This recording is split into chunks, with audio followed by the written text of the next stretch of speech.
Hola! Toleleje, toleleje. Kunin at basahin, kunin at basahin. Ako po si Kuya Sam Pagaduan, ang inyong kasama sa ating lumalim at mamunga daily gospel reflection. Ngayon ay December 8, 2025. Ang mabuting balita ng Panginoon ayon kay San Lucas, chapter 1, verse 26 to 38.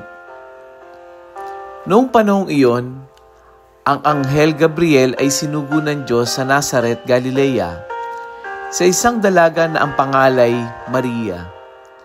Siya'y nakatakdang ikasal kay Jose, isang lalaki buhat sa lipi ni Haring David. Paglapit ng anghel sa kinaroroonan ng dalaga, binati niya ito, "Matuwa ka, ikaw ay kalugod-lugod sa Diyos," wika niya. "Sumasa iyo ang Panginoon." Nagulumihanan si Maria sa ganong pangungusap at inisip niyang mabuti kung ano ang kahulugan niyon. Kaya't sinabi sa kanya ng anghel, "Huwag kang matakot, Maria, sapagkat kinalulugdan ka ng Diyos. Makinig ka, ikaw ay maglilihi at manganganak ng isang lalaki at siya'y tatawagin mong Jesus. Magiging dakila siya at tatawaging anak ng kataas-taasan. Ibibigay sa kanya ng Panginoong Diyos ang trono ng kanyang amang si David. Maghahari siya sa angkan ni Jacob magpakailanman, at ang kanyang paghahari ay walang hanggan." "Paano mangyayari ito, gayon ako'y dalaga?" tanong ni Maria.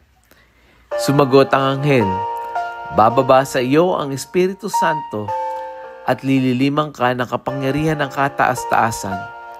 Kaya't banal ang ipanganganak mo at tatawaging anak ng Diyos. Natatandaan mo ba ang iyong kamag-anak na si Elizabeth? Alam ng lahat na siya'y baog. Ngunit naglihi siya sa kabila ng kanyang katandaan.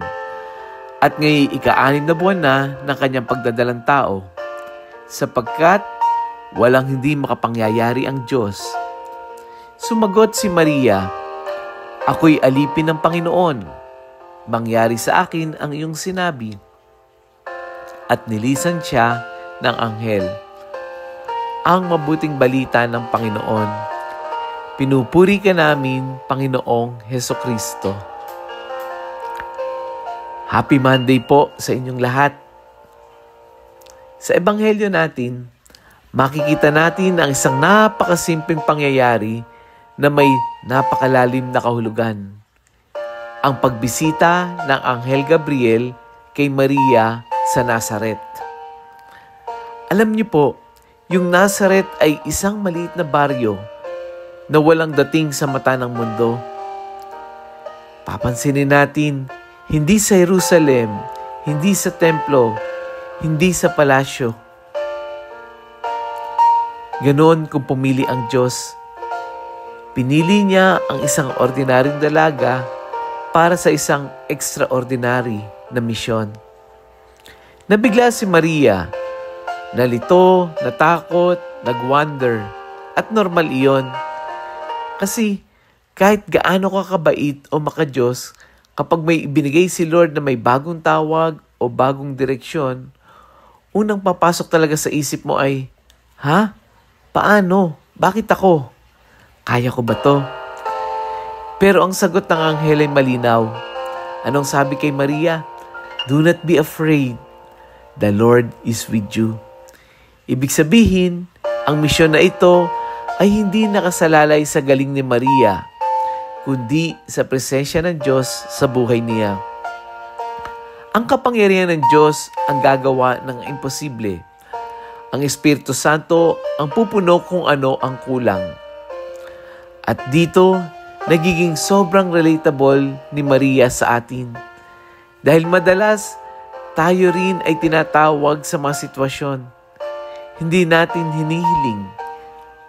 Kagaya ng biglang dagdag responsibilidad sa pamilya, biglang pangangailangan na magpatawad, biglang tawag na magmahal pa kahit pagod, biglang desisyon na kailangan magtiwala kahit hindi mo naintindihan. Minsan, yung mga nangyayari sa buhay natin ay parang hindi logical, parang hindi kaya, parang hindi ikaw. Pero sa gospel ngayon, itinuturo ni Maria ang pinakamahalagang tugon. Mangyari sa akin ayon sa sinabi mo. Be it done to me according to your word. Yung ganito ay hindi blind obedience. Ito ay trust.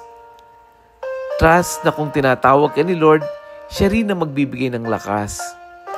Pagtitiwala na kung may pinapagawa siya, may dahilan siya. Pagtitiwala na hindi mo kailangan maging perfect.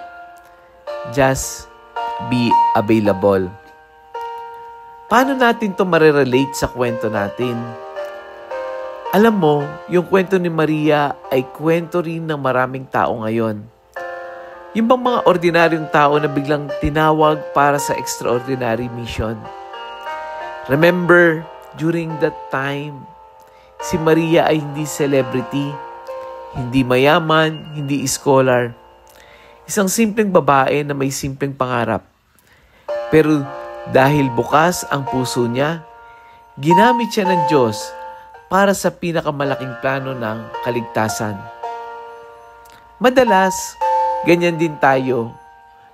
May pagkakataon na may ipinapagawa sa atin si Lord.